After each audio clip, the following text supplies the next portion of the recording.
Alhamdulillah, kami hadir ke ruang dengar Anda dalam kajian ilmiah yang secara langsung disampaikan di studio Radio Roja oleh Al-Ustaz Abdullah Taslim MA Hafirullahu Ta'ala. Di kesempatan siang yang berbahagia ini, beliau akan mengupas kiat-kiat untuk menggapai istiqomah.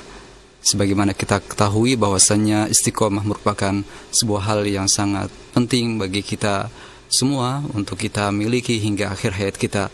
Bagaimanakah kiat-kiat untuk bisa istiqomah di dalam kehidupan kita di atas ajaran dari Allah Subhanahu wa taala, berpegang teguh kepada Al-Qur'anul Karim dan sunnah Rasulullah sallallahu alaihi wasallam.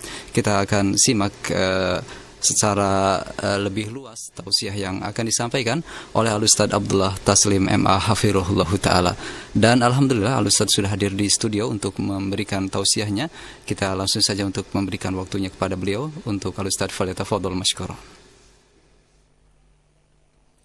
Innal hamdalillah nahmaduhu wa nasta'inuhu wa nastaghfiruh wa na'udzu billahi min shururi anfusina wa min sayyiati a'malina may yahdihillahu fala mudhillalah wa may yudlil fala hadiyalah wa asyhadu an la ilaha illallah wahdahu la syarikalah wa asyhadu anna Muhammadan abduhu wa rasuluh sallallahu alaihi wa ala alihi wa ashabihi wa man tabi'ahum bi ihsanin ila yaumiddin, amma ba'du. Ikhwatal Islam, kaum muslimin, saudara-saudaraku, para pemerhati Roja TV rahimakumullah. Alhamdulillah, pada siang hari ini dengan taufik dari Allah Subhanahu wa taala kita kembali memujinya, bersyukur kepadanya atas semua limpahan nikmatnya. Karena dengan taufiknya kita dimudahkan untuk bertemu, kita dimudahkan untuk senantiasa berpegang teguh dengan Islam. Demi Allah, kalau bukan karena hidayahnya, kita tidak akan bisa merasakan nikmatnya keimanan. Kita tidak akan bisa mengenal indahnya sunnah Nabi SAW. Kalau bukan karena taufiknya, tentu kita tinggal atau hidup dalam kegelapan karena jauh dari petunjuknya dan petunjuk Rasulnya SAW. Alhamdulillahilladzi hadana lihada wa ma kunna linahtadiya laula an hadanallah. Segala puji bagi Allah Subhanahu wa taala yang memberikan hidayah kepada kita semua untuk mengenal kebaikan ini, dan sungguh kita tidak akan mendapatkan hidayah kalau bukan karena petunjuk dari Allah Subhanahu wa taala. Ma'asyiral ikhwah wal akhwat fid din, kaum muslimin rahimakumullah. Istiqomah yang berarti sulukus siratil mustaqim duna ta'riji anhu yamnatan wala yasrah, menempuh jalan yang lurus tanpa berpaling darinya, berbelok darinya ke kiri maupun ke kanan, tentu merupakan termasuk target utama seorang muslim dalam kehidupan di dunia. Termasuk tuntutan besar bagi seorang muslim untuk bisa mencapainya, karena ini adalah pertanda keberuntungan dan keselamatan bagi dirinya dalam kehidupan di dunia dan di akhirat nanti. Siapa yang tidak ingin keimanannya tetap dijaga oleh Allah Subhanahu wa taala sampai di akhir hayatnya? Siapa yang tidak menginginkan untuk dia meninggal dalam keadaan memiliki iman yang benar, bertauhid yang benar, mencintai sunnah Nabi Sallallahu Alaihi Wasallam dengan benar, dan dihindarkan dari segala keburukan-keburukan? Bukankah kita selalu berdoa kepada Allah Subhanahu Wa Taala? Bukankah kita mempelajari petunjuknya dalam Islam? Bukankah kita berusaha untuk meminta nasihat, mendengarkan ceramah-ceramah yang bermanfaat? Adalah tujuannya untuk menjaga hati kita, menjaga lahir dan batin kita untuk senantiasa tetap berada di atas petunjuk Allah Subhanahu wa taala sampai di akhir hayat kita. Karena kita ketahui bersama Rasulullah sallallahu alaihi wasallam bersabda dalam sebuah hadis yang sahih riwayat Imam Bukhari, "Innamal a'malu bil khawatim." Sesungguhnya amalan manusia tergantung dari kesudahannya, tergantung dari penutupnya atau apa yang menjadi akhir amalan terakhir dari kehidupannya. Makanya ma'asyiral muslimin rahimakumullah, istiqomah adalah perkara yang tentu diinginkan oleh setiap muslim yang beriman kepada Allah dan hari kemudian. Karena dia menyadari hari ini dia masih tetap berada di atas keimanan. Tapi siapa yang bisa menjamin besok, bahkan sesaat kemudian setelah dia hidup saat ini, sesaat kemudian dia bisa tetap di atas keimanan, tetap di atas tauhid yang benar, mencintai sunnah Nabi SAW dengan benar.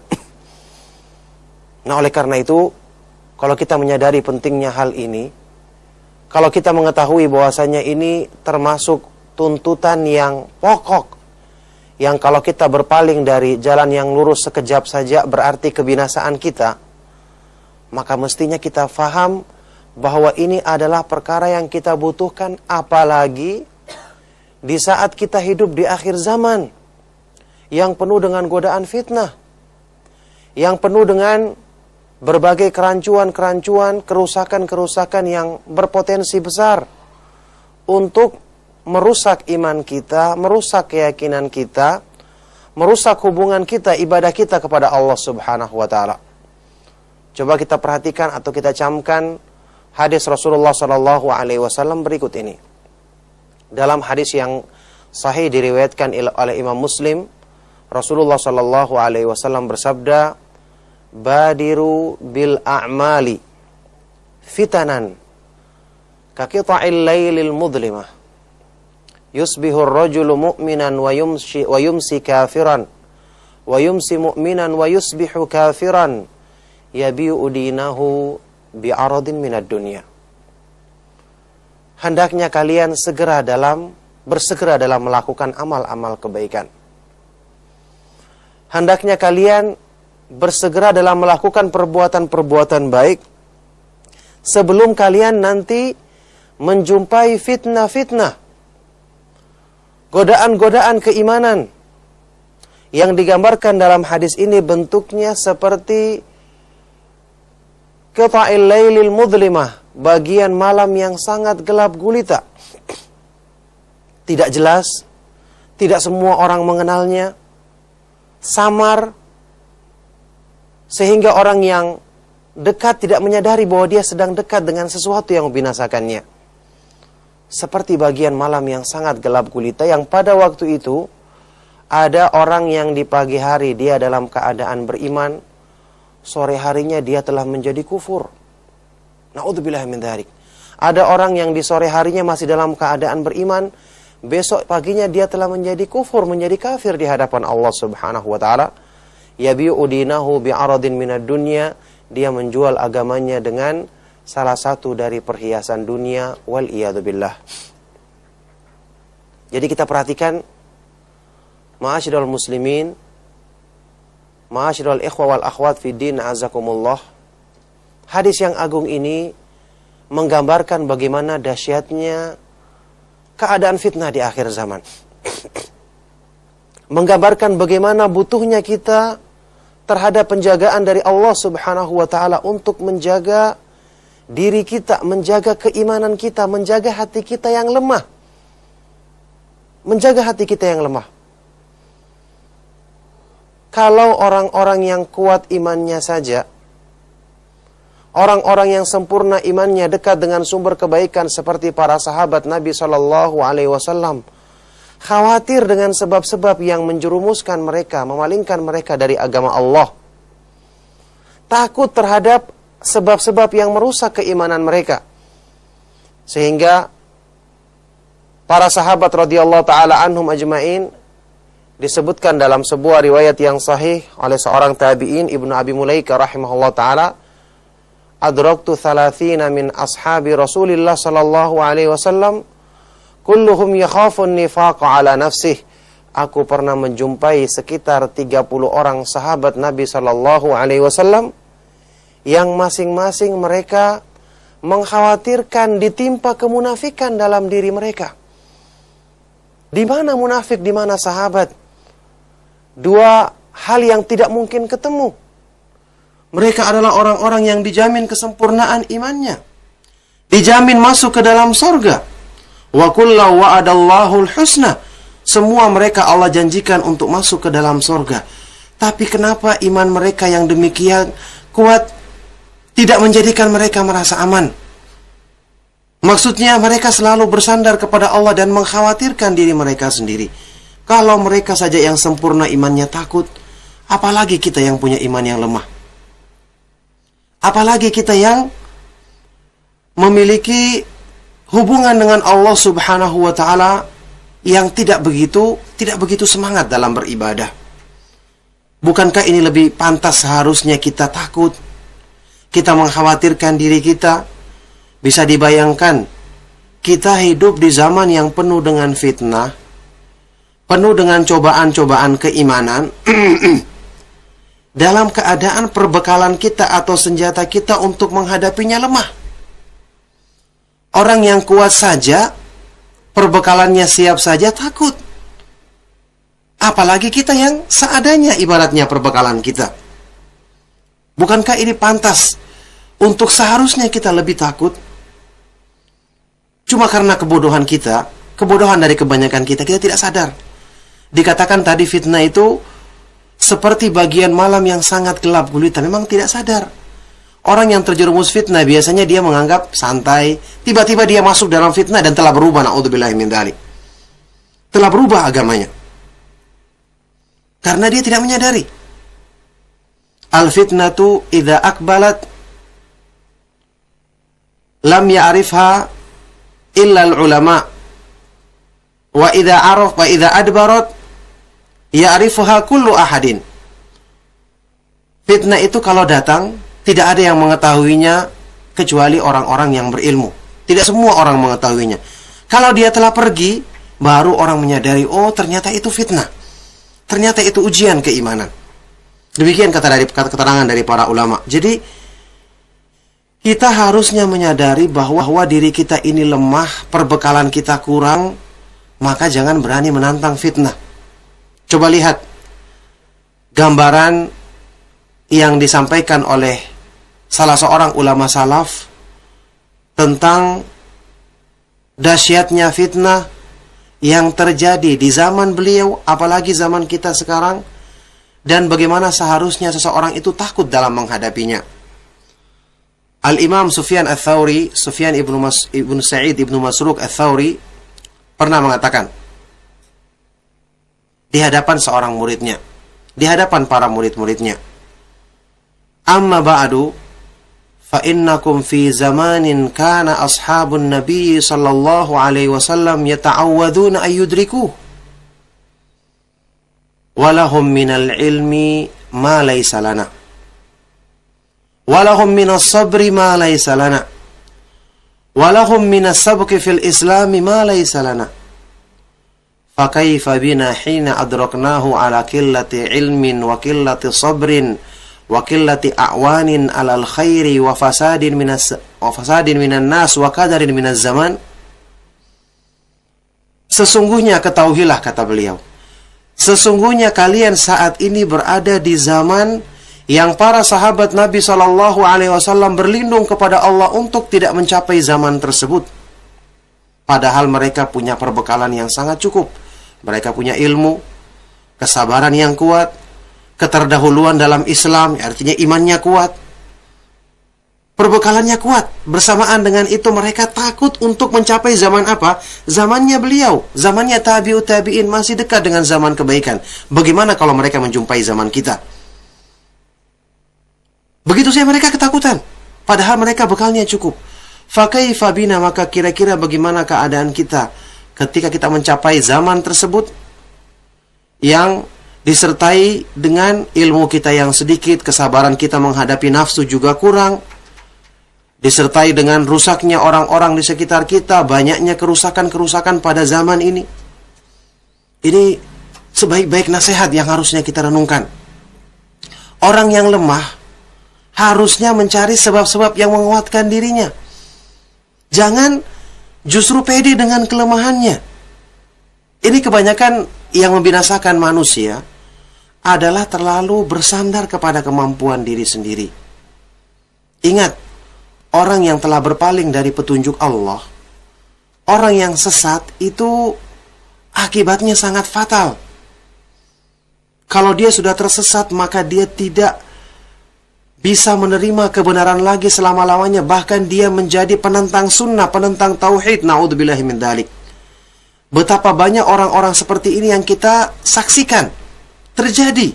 Tokoh-tokoh agama yang tadinya belajar tauhid, menulis tulisan tentang tauhid, membela Islam, ketika fitnah telah menimpa dirinya, dia justru menjadi penentang Islam. Waliyadzubillah. Mungkin kita pernah dengarkan kisah yang terjadi pada seorang yang bernama Abdullah Al-Qasimi, yang dulunya menulis kitab-kitab yang sangat luar biasa, membela Islam, membantah perbuatan-perbuatan syirik, membela tauhid. Sampai-sampai ketika beliau menulis sebuah kitab yang sangat luar biasa penjelasannya tentang bantahan terhadap orang-orang yang menyembah berhala atau berbuat syirik, dipuji oleh sebagian gurunya, salah seorang gurunya dengan mengatakan, laqad ishtaral Qasimiyu bi kitabihil jannah. Sungguh dia telah membeli sorga dengan kitabnya ini. Tapi apa yang terjadi? Hati di tangan Allah Subhanahu wa ta'ala. Ketika berlalu masa, dia terpengaruh fitnah, terjerumus dalam fitnah. Lama-kelamaan pemikirannya berubah, sehingga dia meninggal dunia dalam keadaan melakukan atau meyakini keyakinannya orang-orang zindik. Yaitu dia meyakini, meragukan atau mengingkari kenabiannya Nabi Muhammad SAW. Dia bahkan justru menulis kitab yang menjelaskan tentang bahwasanya agama Islam itu adalah belenggu yang menyulitkan dan menyusahkan. Subhanallah, orang yang tadinya membela Islam, bahkan dikatakan salah satu kitabnya sebagai harga untuk membeli sorga, bisa berubah demikian dahsyatnya. Karena ingat, hati kita ini bukan kita yang kuasai. Allah Subhanahu wa ta'ala berfirman dalam Al-Quran, wa'alamu anna allaha yahulu bainal mar'i wa qalbih.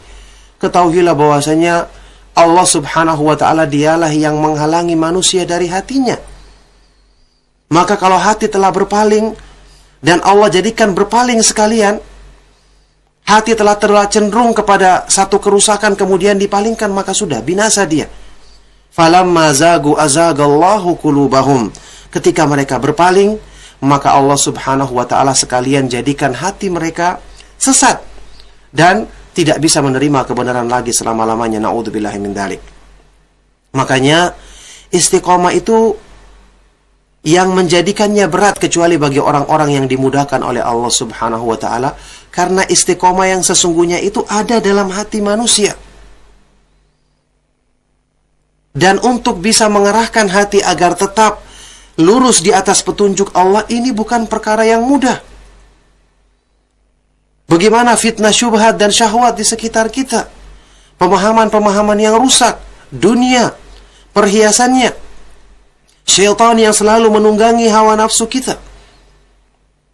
Ini adalah perkara-perkara yang menjadikan kita harusnya selalu berlindung kepada Allah Subhanahu wa ta'ala. Ini adalah perkara-perkara yang selalu menjadikan hati kita kotor dan sulit untuk meraih keistiqomahan, kecuali bagi orang-orang yang dimudahkan baginya pertolongan dari Allah Subhanahu wa ta'ala. Oleh karena itu, kita butuh untuk pertama menyadari kelemahan diri kita, menyadari kekurangan dalam iman kita. Terbukti ketika kita menghadapi berbagai ujian-ujian yang ringan saja, kita sering terjerumus. Alhamdulillah, Allah Subhanahu wa ta'ala tidak menjadikan sebab tadi itu untuk kemudian dipalingkan kita dari agamanya. Na'udzubillahi min dzalik. Padahal Allah Maha Kuasa dan Maha Mampu untuk melakukannya. Jadi, orang-orang yang berpaling dari petunjuk Allah, bisa jadi ketika Allah Subhanahu wa ta'ala mengetahui penyimpangan dalam dirinya, langsung ditutup hatinya, dipalingkan sekalian. Alhamdulillah, Allah Subhanahu wa ta'ala tidak jadikan kita ditimpa keadaan yang demikian. Lihatlah keadaannya orang-orang kafir, Bani Israel. Fabima naqdihim mitsaqahum la'annahum wa ja'alna qulubahum qasiyah. Wa ja'alna qulubahum qasiyah. Karena mereka melanggar perjanjian dari Allah, melanggar perintah dan larangannya, kami laknat mereka, kata Allah, dan kami jadikan hati mereka itu kaku, tertutup untuk menerima kebaikan selama-lamanya. Subhanallah, siapa yang bisa menjamin diri kita selamat dari kemungkinan ini?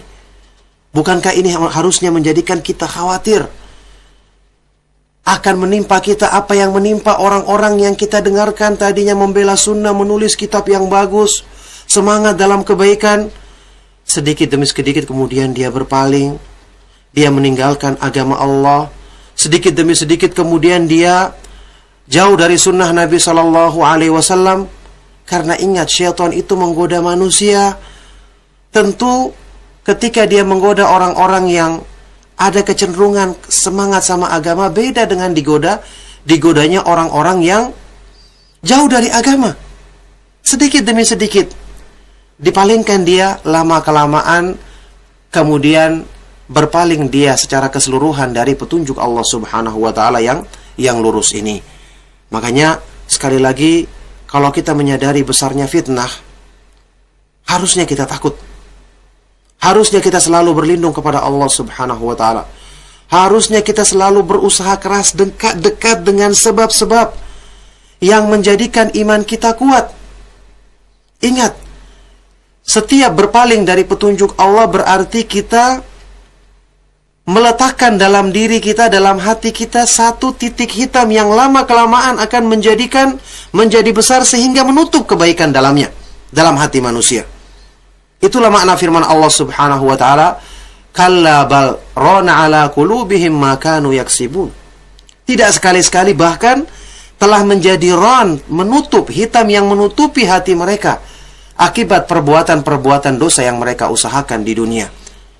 Jadi jangan kita menyangka perbuatan dosa, penyimpangan yang kita lakukan ini tidak menjadi sebab yang akan berakibat fatal nantinya.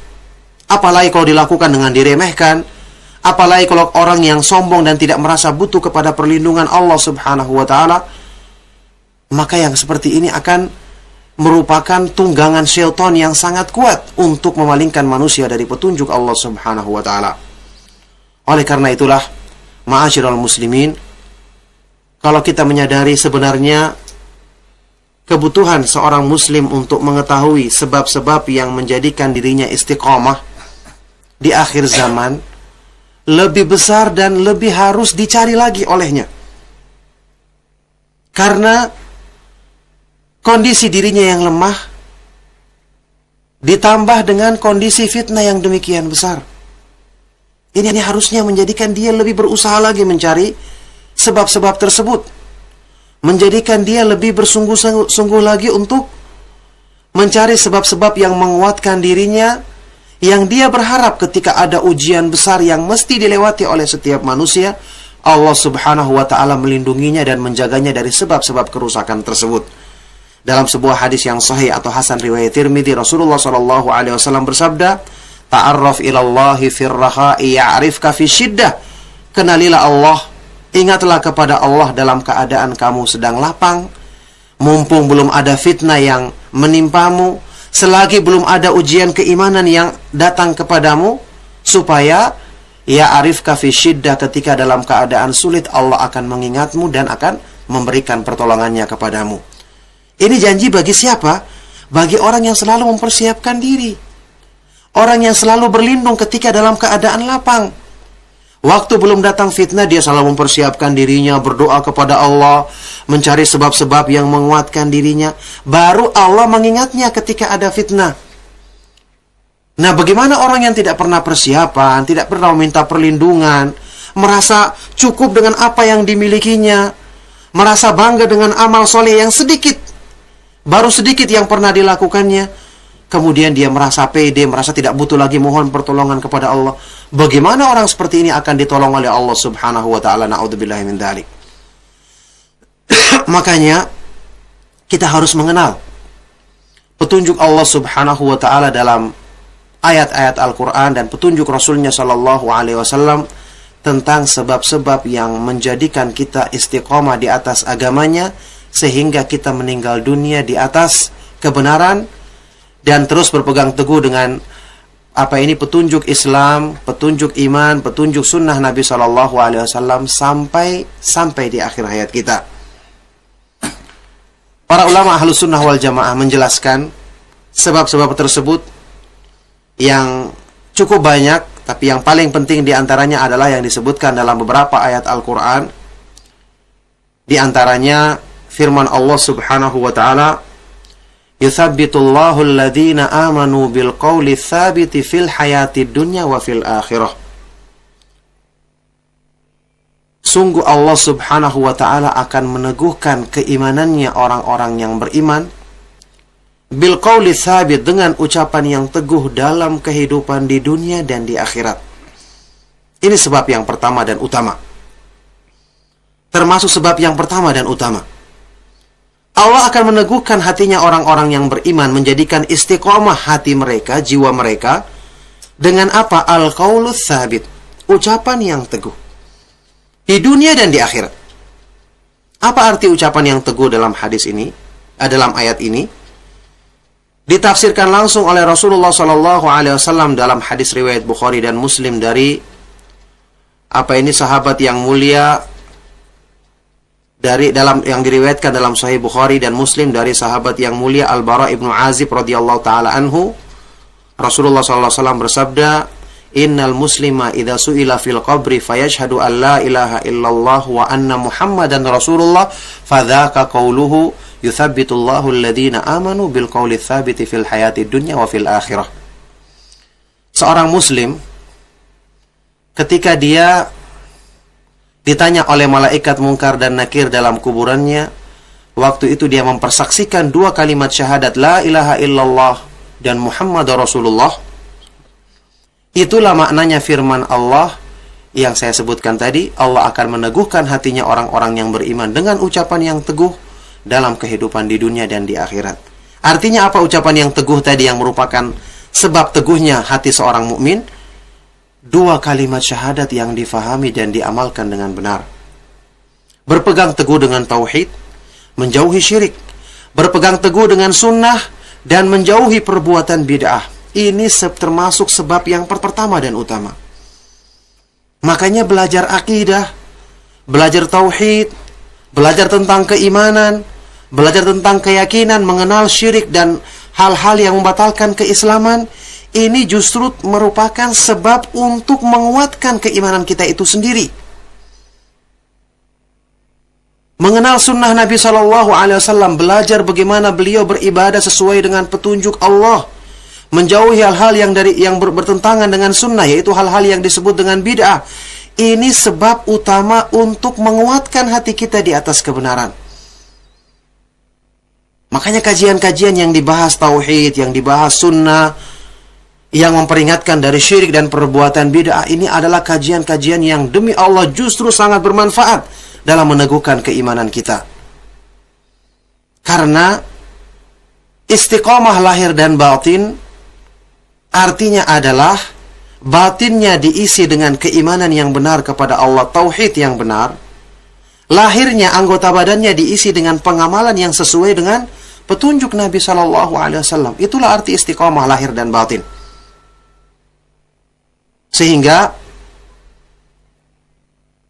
ketika sebagian dari para ulama menjelaskan atau menyebutkan isyarat dari makna sabda Nabi SAW yang terkenal, hadis riwayat Bukhari dan Muslim dari Abdullah bin Mas'ud radhiyallahu taala anhu, wallahi Rasulullah SAW bersabda dalam sebuah hadis yang panjang, "Wallahilladzi la ilaha ghairuh, inna ahadakum la ya'malu bi amali ahlil jannati hatta ma yakunu bainahu wa bainaha illa dhira' fayasbiqu alaihi alkitab fayamalu bi amali ahlin nari fayadkhuluha." Al-hadis.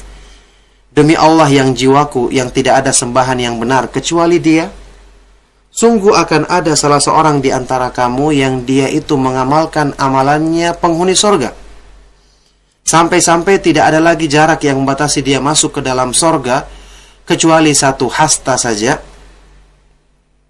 Sudah dekat sekali, tapi mendahulunya ketentuan dari Allah, maka di akhir hidupnya dia melakukan perbuatan penghuni neraka, perbuatan maksiat, maka dia pun meninggal di atas maksiat tersebut dan masuk ke dalam neraka.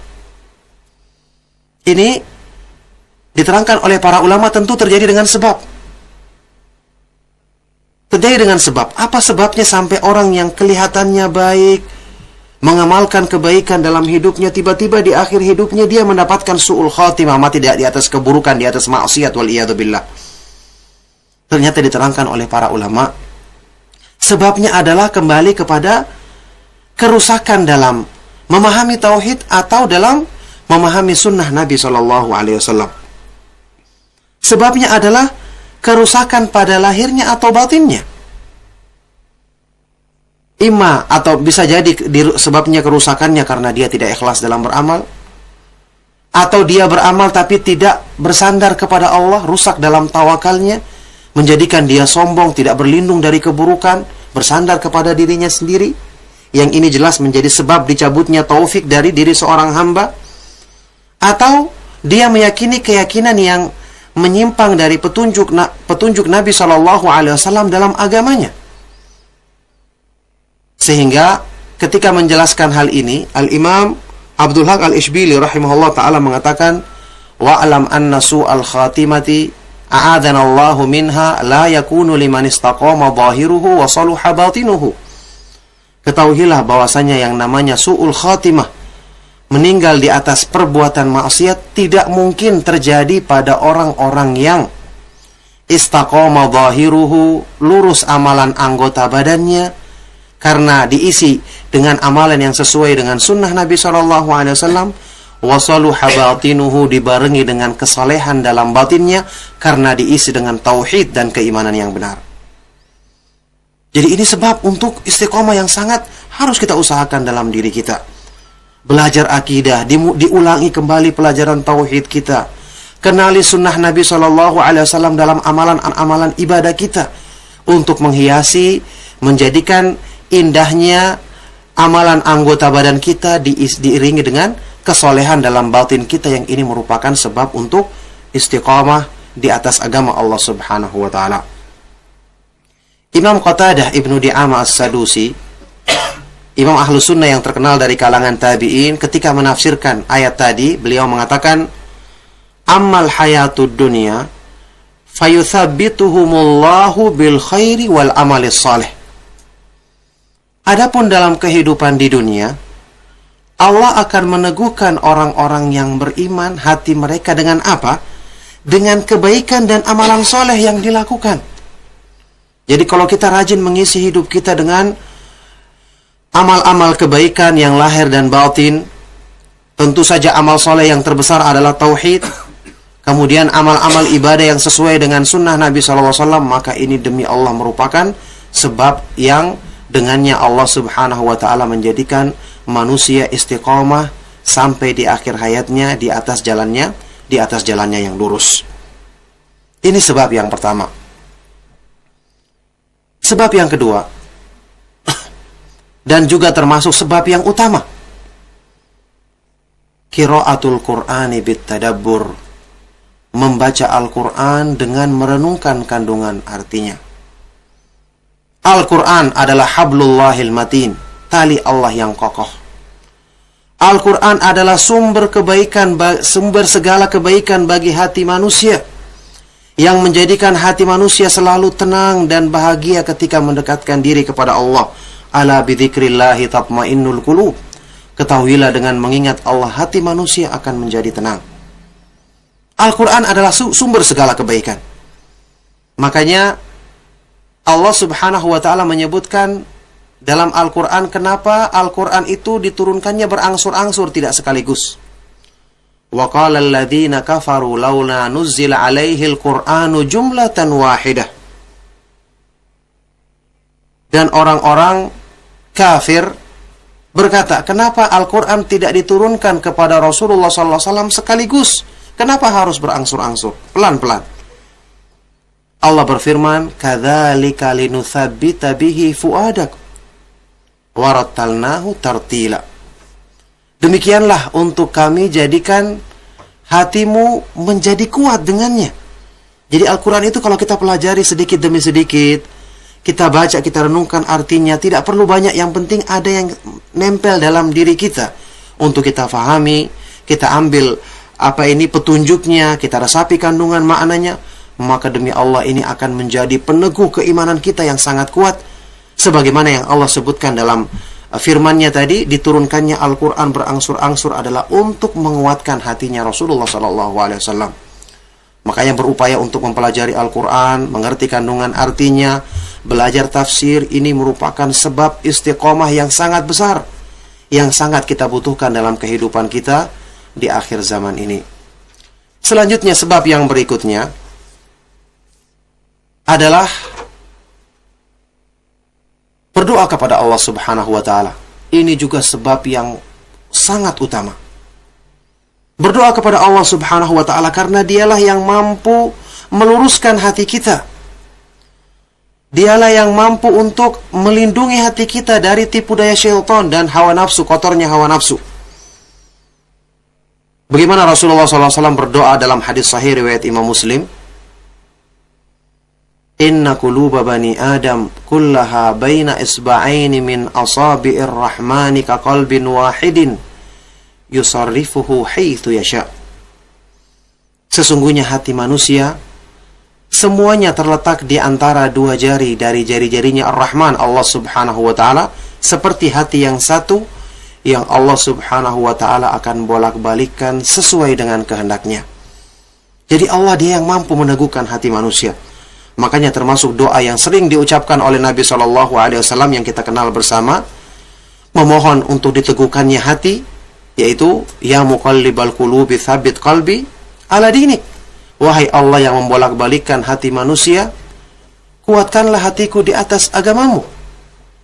Juga dalam hadis riwayat Imam Muslim, Allahumma musarrifal qulubi sarrif qulubana ala ta'atik. Wahai Allah yang memalingkan hati manusia, palingkanlah hatiku untuk selalu taat kepadamu ya Allah. Jadi hati, menjaga hati dengan doa ini merupakan senjata yang kuat. Makanya doa itu disifati oleh sebagian dari ulama sebagai jima'ul khair, penghimpun segala kebaikan. Kalau kita ketahui kebaikan itu semua ada di tangan Allah, bukan di tangan hamba, maka bersandar kepadanya, minta segala kebaikan yang ada di tangannya. Kata Imam Mutarrif ibn Abdullah ibn Syikhir, ta'ammaltul khair fa'idhal khaira kathir. Aku pernah merenungkan atau mengamat-amati sifat-sifat kebaikan. Ternyata sifat-sifat kebaikan itu sangat banyak.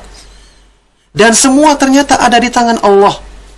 Kalau kita mengetahui semua kebaikan ada di tangan Allah, maka tidak ada jalan untuk memilikinya selain meminta kepada yang memilikinya. Fa'idhan, kata beliau, maka kalau begitu kesimpulannya, ad-du'a'u huwa jima'ul khair. Doa itu adalah penghimpun dan pengumpul segala kebaikan. Banyak berdoa. Sempatkan kita untuk selalu mohon kepada Allah Subhanahu wa Ta'ala. Bukankah juga itu diantara maknanya kenapa kita baca doa dalam surat Al-Fatihah, ihdinas siratal mustaqim, ya Allah tunjukkanlah kepadaku jalan yang lurus. Artinya di sini terkandung permintaan apa? Terkandung permintaan untuk istiqomah di atas jalan yang lurus. Makanya doa ini harus kita ucapkan terus setiap hari. Karena di samping meminta ditunjukkan jalan yang lurus, ada permintaan untuk menyempurnakan petunjuk itu dalam diri kita, sekaligus keteguhan di atas petunjuk tersebut. Makanya kalau tahu diri kita lemah, bersandar kepada Zat yang maha kuat dan maha perkasa. Bersandar kepada Allah Subhanahu wa Ta'ala. Jangan bersandar kepada diri kita, kepada nafsu kita yang justru selalu membawa kepada keburukan. Ini kebinasaan manusia. Ingat makna doanya Nabi SAW, wala takilni ila nafsi tarfata ainin. Ya Allah, janganlah engkau menjadikan aku bersandar kepada diriku sendiri meskipun cuma sekejap mata. Karena manusia lemah, hawa nafsunya selalu mengajak kepada keburukan. Kalau bersandar kepada sesuatu yang lemah dan buruk seperti ini, maka akan menjadi kebinasaan bagi manusia. Sebab berikutnya, kita tambahkan satu sebab lagi ya, karena waktu. Di antara sebab yang utama adalah selalu bergaul dan berkumpul dengan orang-orang yang soleh. Meminta nasihat mereka. Mengambil teladan dari kebaikan perbuatan-perbuatan mereka. Ini ringkas saja, karena dalil-dalilnya banyak. Di antaranya kita pernah baca hadis sahih riwayat Bukhari Muslim tentang seorang Bani Israel yang membunuh 100 nyawa. Ketika dia bertanya kepada orang yang berilmu bagaimana caranya dia bertobat, maka dikatakan oleh orang yang berilmu ini, idhab ila ardi kadza wa kadza fa inna biha unasan ya'budunallah fa'budillaha ma'ahum wa la tarji ila ardika li'annaha ardusu fa innaha ardusu. Pergilah kamu ke negeri ini karena di sana banyak orang-orang yang soleh beribadah kepada Allah. Beribadahlah kamu kepada Allah bersama mereka, dan janganlah kamu kembali ke negerimu karena negerimu adalah negeri yang buruk, banyak orang-orang yang berbuat maksiat di situ. Maka ini bergaul dengan orang-orang yang soleh, dan yang paling utama wujudnya adalah dengan menghadiri majelis-majelis ilmu, tempat berkumpulnya orang-orang yang soleh insyaallah. Selalu dekat dengan mereka, meminta nasihatnya, mengambil teladan, contoh kebaikan dari mereka. Demi Allah, ini merupakan sebab yang akan memudahkan kita dengan izin Allah untuk istiqomah di atas agamanya. Makanya banyak bergaul dengan orang-orang yang soleh, meminta nasihat ketika kita menghadapi cobaan-cobaan, menghadapi futur, ya lemahnya iman kita. Mereka akan mengunjungi kita untuk menasihati kita dan mengajak kita kembali kepada kebaikan dan kebenaran.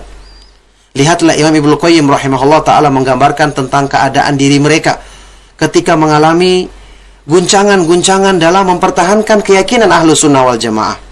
Kata beliau, wa kunna idha sa'at minna dhununu wa dhaqat binal ardu idha ishtadda binal khawfu atainahu fama huwa illa an narahu wa nasma'u kalamahu fayadhhabu dhalika kulluhu wa yanqalibun syirahan wa quwwatan wa yakinan wa tuma'nina. Kami murid-muridnya Ibnu Taimiyah rahimahullah, kata Ibnu Qayyim, kalau kami merasakan ketakutan yang berlebihan, dunia terasa sempit, muncul prasangka-prasangka buruk, ini karena banyak cobaan-cobaan di jalan Allah, apa yang kami lakukan? Kami akan datangi guru kami Ibnu Taimiyah. Maka ketika kami melihat beliau dan mendengarkan nasihat, wasiat, petunjuk beliau, maka hilang, serta-merta hilang semua yang kami rasakan tadi. Kelemahan, ketakutan, perasaan sangka-sangka buruk tadi hilang, berganti dengan apa? Dengan kekuatan, keyakinan kembali, kelapangan dada, berganti dengan ketenangan dan ketegaran kembali untuk berpegang teguh di atas agama Allah subhanahu wa ta'ala. Maka subhanallah, indahnya menghadiri majelis-majelis ilmu karena manfaat ini yang kita rasakan. Ingat, bergaul dengan orang-orang yang soleh akan memberikan keberkahan, karena kebaikannya itu akan menulari diri kita insyaallah. Rasulullah SAW bersabda, inna minan nasi nasan mafatihu lil khairi maghaliqul lisyarr. Hadis hasan riwayat Ibnu Majah. Sesungguhnya di antara manusia ada orang-orang yang keberadaannya sebagai pembuka pintu-pintu kebaikan sekaligus penutup pintu-pintu keburukan. Makanya dekat dengan mereka akan memudahkan terbukanya pintu-pintu kebaikan dalam diri kita dan tertutupnya pintu-pintu keburukan.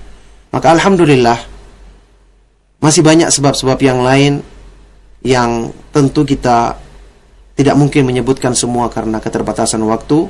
Tapi alhamdulillah dengan contoh ini sudah bisa kita fahami tentang butuhnya diri kita untuk mengenal sebab-sebab tersebut. Dan alhamdulillah kita dimudahkan oleh Allah subhanahu wa ta'ala untuk mengusahakan sebab-sebab yang utama diantaranya melalui kajian-kajian yang kita dengarkan lewat radio atau TV, Roja TV, ya, melalui ceramah-ceramah para ustadz ahlu sunnah yang kita bisa hadiri di dekat dengan tempat-tempat kita, atau minimal kita dengarkan dari ceramah-ceramah yang terekam dari mereka. Maka semua ini disertai dengan banyak berdoa kepada Allah subhanahu wa ta'ala merupakan sebab yang harusnya kita perbanyak wujudnya dalam diri kita untuk meraih keistiqomahan di sisi Allah subhanahu wa ta'ala sampai di akhir hayat kita. Demikianlah jamaah sekalian, ma'asyiral ikhwa wal akhwat fid din kaum muslimin rahimakumullah, kajian atau nasihat ringkas pada siang hari ini semoga bermanfaat bagi kita semua, dan semoga Allah subhanahu wa ta'ala senantiasa menganugerahkan kebaikan untuk kita, memudahkan kita untuk meraih kedudukan-kedudukan yang mulia di sisinya, memudahkan kita untuk istiqamah di atas agamanya sampai di akhir hayat kita. Demikian saya cukupkan. Afwan atas segala kesalahan dan kekurangan.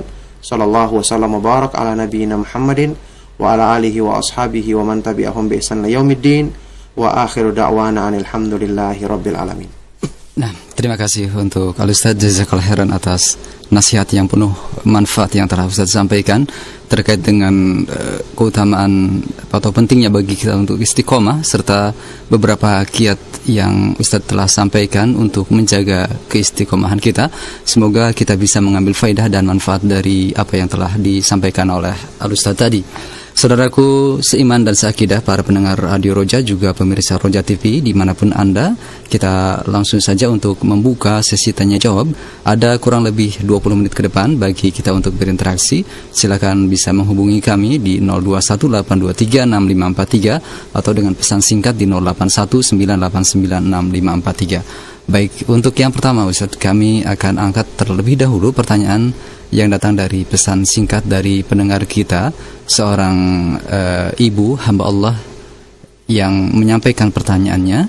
Ya Ustaz, barakallahu fiik, saya dulu di sekolah berupa sebuah pesantren yang 6 tahun alhamdulillah pernah belajar Islam. Tetapi setelah pulangnya saya ke rumah orang tua dan jauhnya dari pelajaran-pelajaran Islam, maka terjadilah apa yang terjadi saat ini. Saya semakin jauh dari ajaran Islam, sholat menjadi susah untuk dilakukan, menutup aurat pun kembali malu untuk dikerjakan. Apakah mungkin syaitan sudah merasuki diri saya sehingga saya berada dalam kondisi lemah seperti ini? Ditambah dengan yang saat ini apa yang Allah takdirkan berupa suami yang juga lemah keimanannya sehingga tidak bisa memberikan bimbingan kepada saya dan keluarga. Apa yang harus saya lakukan untuk memberikan atau untuk kembali istiqomah di atas dinul Islam? Demikian Ustaz, atas pertanyaan jawabannya kami ucapkan terima kasih. Ya, wa fiki barakallah. Semoga Allah Subhanahu wa taala selalu memberikan kebaikan untuk ibu ini dan keluarganya, dan semoga Allah Subhanahu wa ta'ala memudahkan beliau dan keluarganya untuk kembali ke jalan yang hak, untuk kembali menikmati dan mengamalkan keindahan Islam, keindahan petunjuk Allah dan petunjuk Rasulnya Shallallahu Alaihi Wasallam. Pertanyaan yang sangat baik sekali. Jadi kondisi yang dialami oleh ibu ini dan keluarganya adalah kondisi yang sering terjadi jika seseorang itu makin jauh dari mengingat Allah Subhanahu wa ta'ala. Otomatis yang akan menguasai dirinya adalah syaitan dan hawa nafsu. Cuman yang perlu disyukuri dari ibu ini, dia menyadari kekurangan dirinya. Berarti dia masih punya potensi kebaikan yang harusnya segera dimanfaatkan dan segera diraihnya, karena dia masih punya hati yang mengingkari keburukan dalam dirinya dan merasa malu dengan perbuatan buruk yang dilakukannya. Dalam hadis yang sahih riwayat Imam Ahmad dan yang lainnya, Rasulullah SAW bersabda, "Man sarrathu hasanatuhu wa sa'athu sayyi'atuhu fahuwa mu'min." Barang siapa yang merasa baik dengan kebaikannya, merasa senang dengan kebaikannya dan merasa sumpek, merasa sempit dengan keburukannya, maka dia orang yang beriman. Maka dia masih punya keimanan. Ibnu Mas'ud radhiyallahu taala anhu dalam sebuah athar yang juga sahih mengatakan, halaka man lam yakun lahu qalbun ya'rifu bihi ma'rufan wa yunkiru bihi munkaran. Binasalah orang yang tidak memiliki hati yang bisa mengenal kebaikan dan mengingkari kemungkaran. Jadi subhanallah, ibu masih punya kebaikan yang besar, potensi untuk kembali kepada Allah karena ibu masih menyadari kekurangan diri, menyadari kesalahan. Maka ini harus segera disambut. Jangan biarkan syaitan menguasai kita. Jangan malu terhadap kebenaran. Tanda keimanan adalah justru kita malu dengan berbuat buruk. Segera kembali kepada Allah, segera bertobat kepadanya. Allah Subhanahu wa ta'ala maha luas kasih sayangnya. Inna rabbaka wasi'ul maghfirah. Sesungguhnya Allah Subhanahu wa ta'ala maha luas pengampunannya. Allah Subhanahu wa ta'ala yang menyebutkan tentang dirinya dalam sebuah hadis kursi riwayat Imam Muslim, Inna rahmati sabaqat ghadabi. Sesungguhnya rahmatku mendahului kemurkaanku. Kasih sayangnya mengalahkan kemurkaannya. Maka zat yang demikian sempurna kasih sayangnya, harusnya kita segera berusaha meraih kasih sayangnya dan pengampunannya dengan kembali memperbaiki diri. Yang kurang adalah kita berusaha untuk melengkapinya. kita bertobat dengan sungguh-sungguh, maka insya Allah akan dihapuskan semua dosa-dosa kita di masa lalu. Rasulullah SAW bersabda, "At-taibu minadz-dzanbi kaman la dzanba lahu." Orang yang telah bertobat dari perbuatan dosanya adalah seperti orang yang tidak pernah berbuat dosa sama sekali. Maka ibu kembalilah kepada Allah, segera bertobat, tutup kembali auratnya. Maka Allah Subhanahu wa ta'ala adalah zat yang lebih pantas untuk kita malu. Kita khawatir dengan celaannya dan mengharapkan pujiannya. Adapun pujian manusia, celaan manusia tidak akan memberikan sedikit pun manfaat atau keburukan untuk diri kita. Maka segera kembali kepada Allah selagi Allah masih memberikan peringatannya kepada ibu, selagi hatinya belum ditutup, bertobat kepada Allah, tutup kembali aurat dan lakukan kebaikan-kebaikan serta ajak suami dan keluarga untuk kembali kepada agama Allah Subhanahu wa taala. Semoga ibu dan keluarga dimudahkan untuk melakukan segala kebaikan dalam agama ini. Nah, baik, terima kasih jazakallah khairan atas jawaban yang telah Ustaz sampaikan. Dan untuk berikutnya masih kami angkat pertanyaan dari pesan singkat. Ada pendengar kita, saudara Ubaidah di Papua, saudara kita yang jauh. Semoga Allah memberkahi dan menjaga beliau dan keluarga serta kaum muslimin di Papua. Baik, untuk pertanyaannya, ya Ustaz, alhamdulillah saya sudah berupaya untuk mengkaji manhaj Ahlus Sunnah wal Jamaah. Namun mengapa saya merasa belum bisa istiqomah, Ustaz? Yang jadi pertanyaan, apakah ini pengaruh dari atau faktor lingkungan yang saat ini saya pilih, di mana lingkungan jauh dari dinul Islam? Namun apakah dengan demikian kita harus mencari lingkungan Islami sementara kita susah atau sulit untuk mendapatkannya? Apakah ada keutamaan kita untuk bisa bersabar di lingkungan umum yang jauh dari nilai-nilai Islami, sementara kita juga takut tidak bisa bertahan di dalam lingkungan yang kondisinya penuh dengan kemaksiatan? Demikian, Ustaz. Barakallahu fikum. Semoga Allah Subhanahu wa ta'ala menjaga saudara kita ini dan kaum muslimin lainnya dimanapun mereka berada, ya. Pertanyaan yang sangat baik dan bermanfaat sekali. Tentu saja faktor lingkungan sangat mempengaruhi. Memang dalam Islam kita diperintahkan untuk mencari lingkungan yang baik. Seperti hadis yang saya bacakan tadi, kan disebutkan dia kalau ingin baik, berkumpul dengan orang-orang yang baik di lingkungan yang baik. Jangan kembali ke lingkungan yang buruk di masa lalunya. Sebagaimana hadis-hadis juga memerintahkan kepada kita, ayat-ayat Al-Quran memerintahkan kepada kita untuk mendakwai orang-orang yang buruk agar kembali kepada kebenaran. Cuma dalam masalah ini harusnya kita melihat kondisi diri kita. Rahimallahu abdan arafa qadra nafsi, kata salah seorang ulama salaf. Semoga Allah merahmati seorang hamba yang tahu tentang kadar nilai dirinya. Kita tahu kalau diri kita lemah, jangan dekat-dekat dengan sumber fitnah.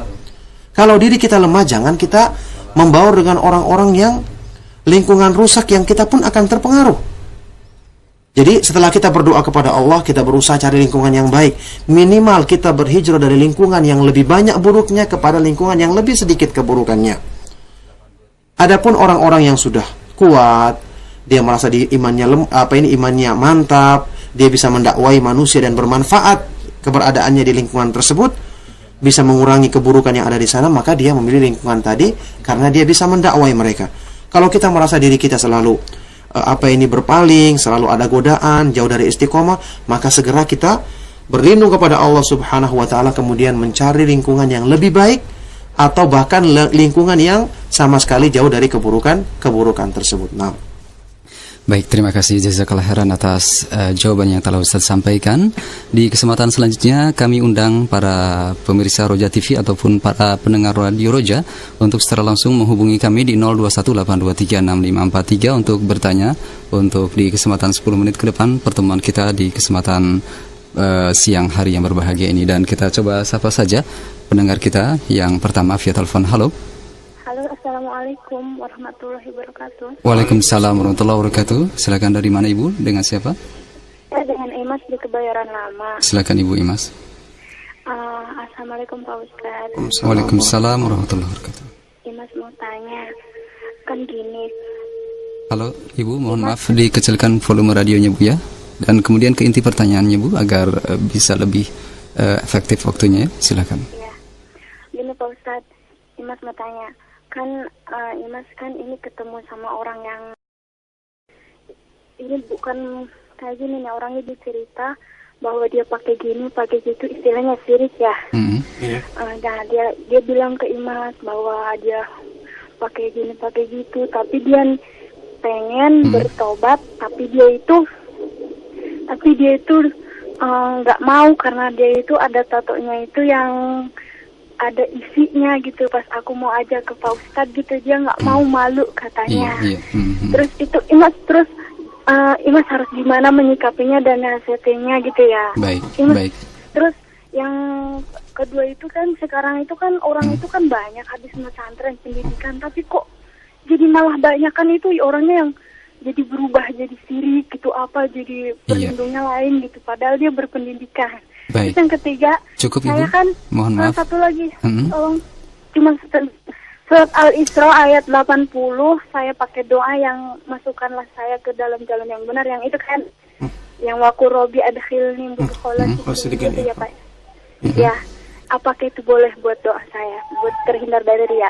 Iya. Assalamualaikum, terima kasih. Waalaikumsalam warahmatullahi wabarakatuh. Terima kasih Ibu Imas di Kebayoran. Silakan Ustaz untuk yang pertama. Ya, pertanyaan yang pertama, orang yang seperti ini memang perlu dibesarkan hatinya untuk dia bertobat sungguh-sungguh kepada Allah dan katakan padanya, Allah Subhanahu wa taala justru menerima orang yang bertobat dan bergembira menerima tobatnya. Kalau tadi dikatakan katanya dia punya tato yang berisi gitu ya. Iya. Dia berusaha untuk hilangkan. Kalau memang tidak mampu dihilangkan, kata para ulama, maka dia tidak perlu untuk mencelakai dirinya. Iya. Yang sudah ada, dia berusaha hilangkan. Kalau memang tidak bisa dihilangkan dengan cara yang mudah, misalnya harus menyakiti atau melukai, ya sudah, dibiarkan, karena dia sudah berusaha maksimal. Dan Allah berfirman, la yukallifullahu nafsan illa wus'aha. Allah tidak membebani seorang manusia kecuali sesuai dengan kesanggupannya. Iya. Jadi ajak dia bertobat kepada Allah, ajak dia untuk mengenal kebenaran, mengikuti kajian atau mendengarkan ceramah yang bermanfaat tentang tobat, agar dia mau berubah, dan Allah Subhanahu wa taala menerima setiap orang-orang yang kembali kepadanya. Qul ya ibadiyalladzina asrafu ala anfusihim la taqnatu mir rahmatillahi innallaha yaghfirudz dzunuba jami'an. Katakanlah, wahai hamba-hamba Allah yang melampaui batas terhadap diri mereka sendiri, janganlah berputus asa dari rahmat Allah. Sesungguhnya Allah menerima atau mengampuni semua dosa-dosa yang diperbuat oleh manusia asal mereka mau bertobat dengan sungguh-sungguh. Yang kedua, kenyataan orang-orang yang sudah belajar berilmu tapi berbuat syirik, memang ini akibat dari godaan syaitan, atau belajar ilmu tidak sesuai dengan pemahaman yang benar, atau sebab yang tadi, tidak berlindung kepada Allah, tidak berusaha mengenal sebab-sebab yang menjadikan dirinya istiqomah. Akibatnya godaan syaitan datang, justru melakukan perbuatan syirik, perbuatan yang menyimpang dari keimanan. Na'udzubillahi min dzalik. Kemudian yang ketiga tadi, untuk doa tadi, doa yang baik boleh dibaca, dan doa-doa lain pun dari Al-Qur'an juga bagus untuk kita baca. Maka semoga Allah Subhanahu wa taala menjaga Bu Imas ini dalam kebaikan dan senantiasa memudahkannya untuk istiqomah di atas agama Allah Subhanahu wa taala. Baik. Nah, terima kasih jazakallah khairan atas jawaban yang telah Ustaz sampaikan. Di kesempatan yang berikutnya ada pendengar kita, hamba Allah di Tarutung, Sumatera Utara, yang sudah masuk via telepon. Silakan. Halo. Ya. Ya, mohon maaf ya. Halo, silakan. Mohon maaf sebelumnya dikecilkan volume TV-nya, dan kemudian silakan untuk bertanya kepada Ustaz secara langsung. Silakan. Ya. Halo. Baik, silakan. Halo. Silakan. Saya dari hamba Allah di Tarutung, Sumatera Utara. Ya, silakan. Saya ingin bertanya, Ustaz, apakah boleh kita berzakat kepada anak kita atau putri kita yang dalam kesulitan, yang kebetulan dia tinggal jauh, sudah beda provinsi, lain provinsi dengan saya. Bolehkah saya berzakat kepada dia? Iya. Kalau umpamanya saya bersedekah, entah berimpak sama dia, sementara kakak saya nggak terbayar. Oh iya. Nah, jadi mohon penjelasan Ustaz. Terima kasih. Assalamualaikum. Waalaikumsalam warahmatullahi wabarakatuh. Terima kasih Bapak di Tarutung. Silakan Ustaz. Ibu. Ya, Ibu atau Bapak tidak jelas ya. Iya, semoga Allah Subhanahu wa taala menjaga beliau ini dalam kebaikan. Jawabannya tadi, kata para ulama, zakat itu ya tidak boleh diserahkan Zakat atau sedekah itu tidak boleh diserahkan kepada orang yang wajib menjadi tanggungan kita. Karena kita wajib untuk menafkahi mereka, jangan dari zakat atau dari sedekah. Atau ada juga yang mengungkapkan tidak boleh diserahkan kepada al-usul wal furu', ya, kepada orang tua kita atau anak kita. Jadi untuk anak kita harusnya kita berikan pemberian yang dari harta kita, bukan dari zakat kita. Karena mereka orang-orang yang wajib untuk kita tanggung dan dalam tanggungan kita.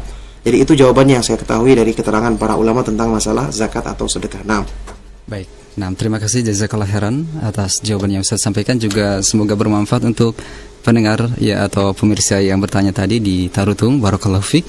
Selanjutnya masih kami angkat dan masih ada tersisa waktu bagi kita. Silakan bisa menghubungi kami di 0218236543. Kita coba kembali sapa untuk pendengar berikutnya di 0218236543. Halo.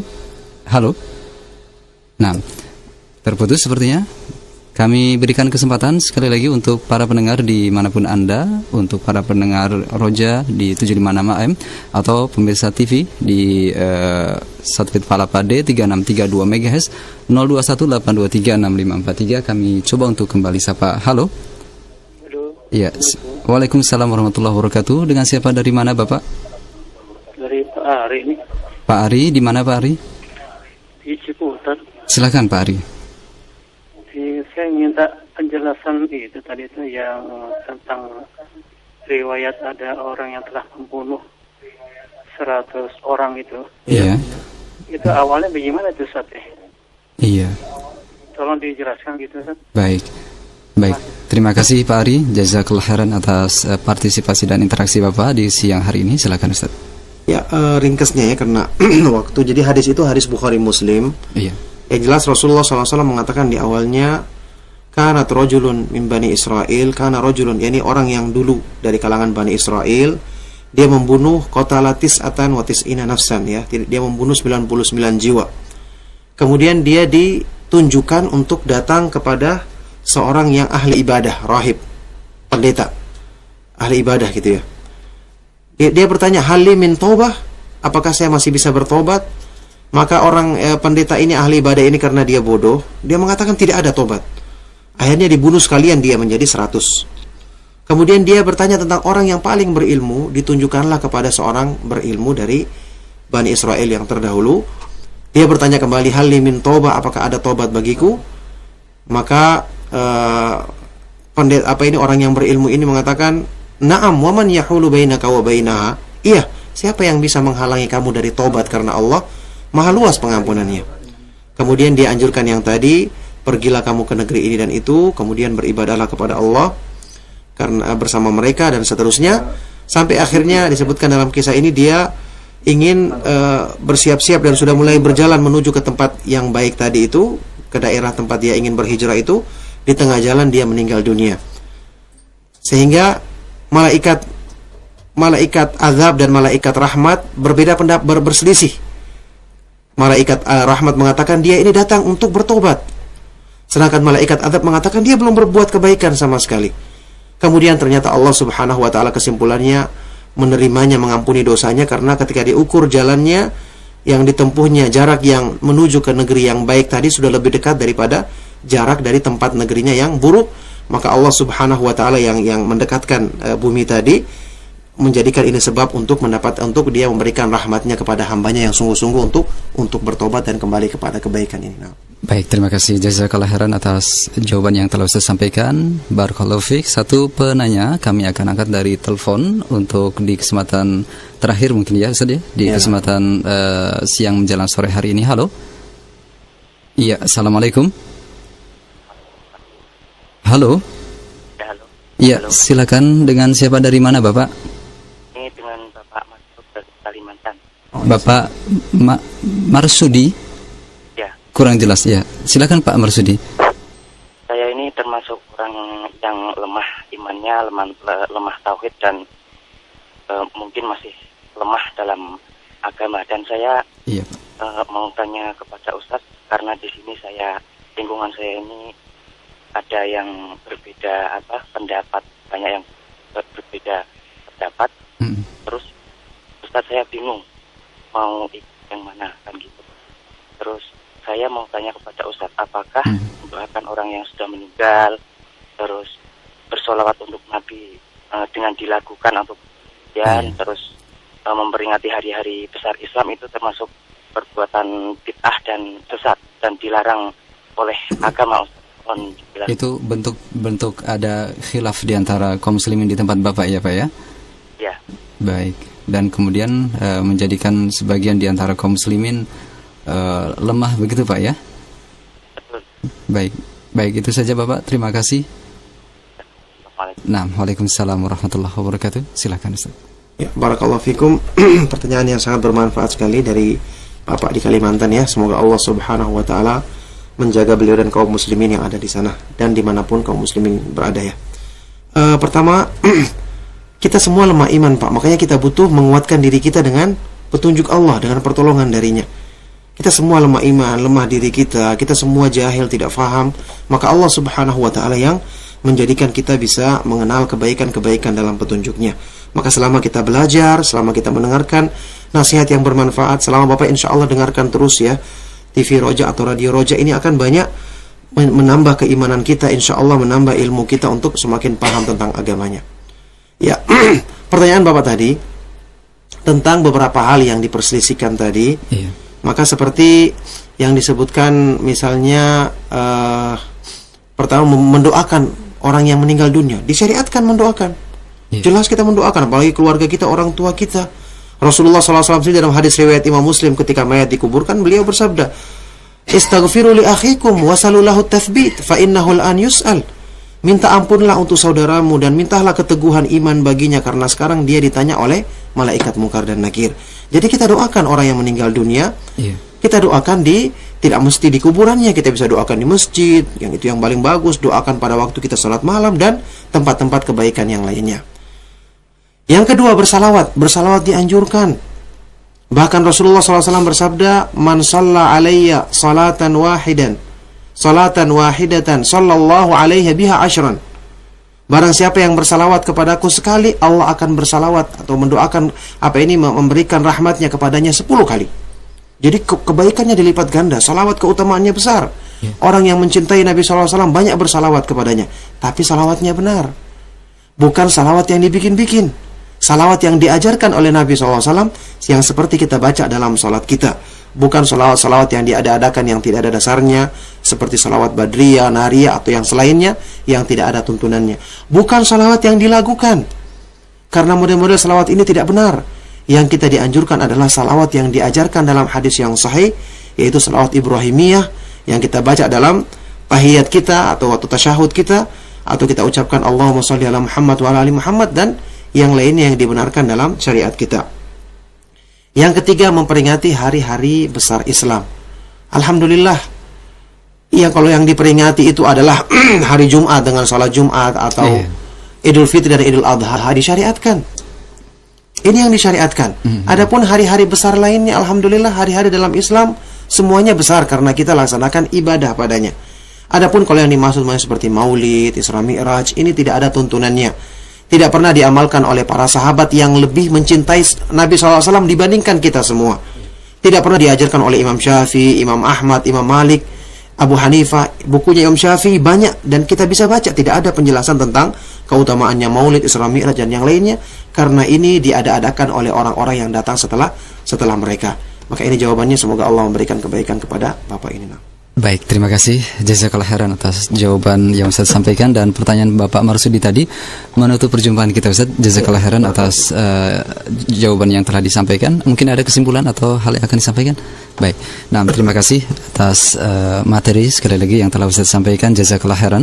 Juga untuk Anda para pendengar dimanapun Anda, atas kebersamaan Anda baik melalui 756 AM Radio Roja atau melalui satelit di Roja TV di 3632 MHz dan Simulred di 9921 Kami ucapkan terima kasih jazakumullahu khairan atas kebersamaan Anda, atas seluruh partisipasi dan interaksi Anda. Terima kasih juga untuk Anda yang telah menyampaikan begitu banyak SMS berupa saran, kritik maupun masukan yang sangat membangun bagi kami, bagi keberadaan Roja TV ke ruang dengar atau ke ruang keluarga, ke tengah-tengah keluarga Anda. Semoga bermanfaat kehadiran kami, dan mohon maaf tidak bisa keseluruhan dari SMS, saran, masukan dan kritikan Anda kami bisa reply. Semoga Allah Subhanahu wa taala memberkahi seluruh keluarga Anda. Semoga Allah Subhanahu wa taala menjaga keistiqomahan kita semua hingga akhir hayat kita, dan jazakumullahu khairan, dan mohon maaf atas segala kekurangan kami dalam penyelenggaraan acara ini. Kita tutup dengan doa kafaratul majlis. Subhanakallahumma wa bihamdika asyhadu an la ilaha illa anta astaghfiruka wa atubu ilaik. Wassalamualaikum warahmatullahi wabarakatuh.